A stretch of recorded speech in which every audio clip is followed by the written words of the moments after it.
Je voudrais avant tout propos vous remercier pour votre présence en ce point de presse consacré à la présentation de la loi relative aux libertés religieuses adoptée par l'Assemblée législative du peuple le 20 juin 2026. Cette rencontre constitue une importante occasion d'informer l'opinion publique nationale sur les motivations, les objectifs, les principales innovations ainsi que la portée de ce texte qui vient renforcer le cadre juridique régissant l'exercice des libertés religieuses dans notre pays. Chers camarades, le Burkina Faso est connu comme une terre de tolérance, de coexistence pacifique et de dialogue entre les différentes communautés religieuses. Cette richesse constitue un patrimoine précieux qu'il nous appartient de préserver et de transmettre aux générations futures.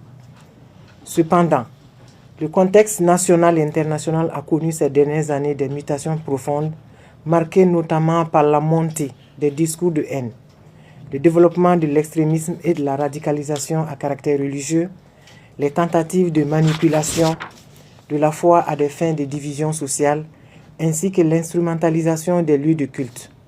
À cela s'ajoutent des défis sécuritaires auxquels notre pays demeure confronté. Face à ces nouvelles réalités, il est apparu nécessaire de doter le Burkina Faso d'un cadre juridique adapté, permettant de garantir pleinement les libertés religieuses tout en assurant la protection de l'ordre public, de la cohésion sociale et de la sécurité nationale.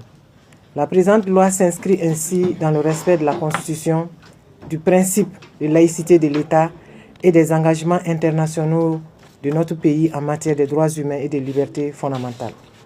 Chers camarades journalistes, la loi qui vous est présentée aujourd'hui est l'aboutissement d'un long processus de réflexion, de concertation et de dialogue engagé depuis 2015.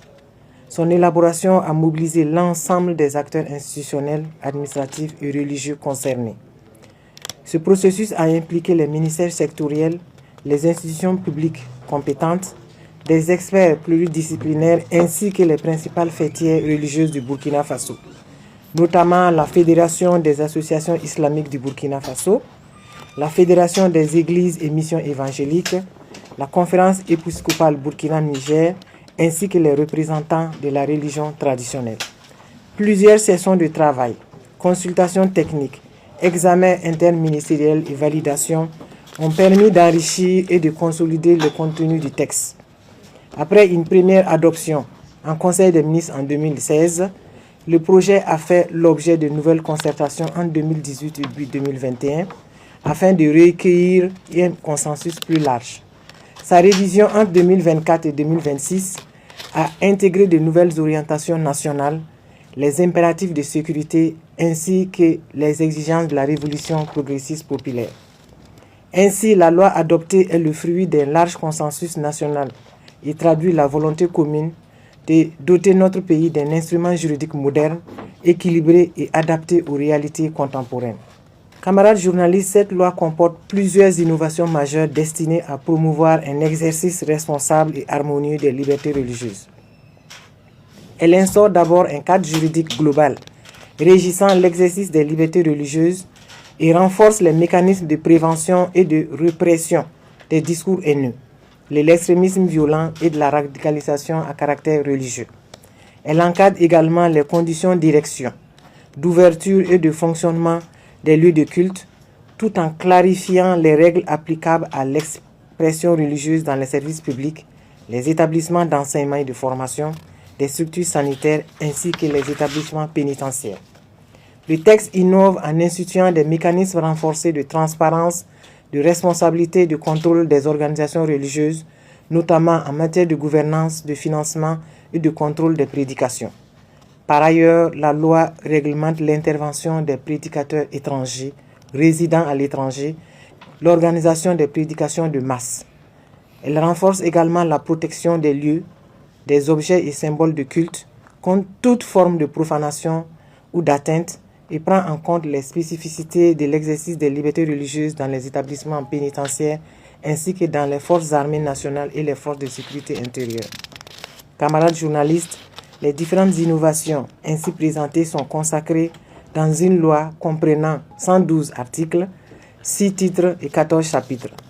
Le premier titre est consacré aux dispositions générales et définit les concepts fondamentaux ainsi que les principes régissant l'exercice des libertés religieuses.